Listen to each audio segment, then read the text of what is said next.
Sunshine News Blast.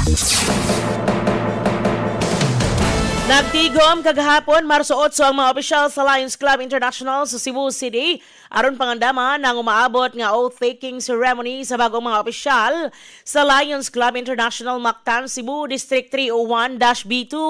Gipahigayon ng maong tigom sa usa ka hotel sa Cebu isip kabahin sa preparasyon alang sa pagpanumpa sa mga bagong leader nga gikatakdang ipahigayon sa adlang Domingo, Marso 15. Manguna sa bagong hanay sa liderato si retired Colonel Junel Guanzon kaadlawon nga mupuli sa kasamtangang Pangulo nga ang negosyante nga si Mike Osmeña kinsa mahuman ang termino sa buwan sa Hunyo.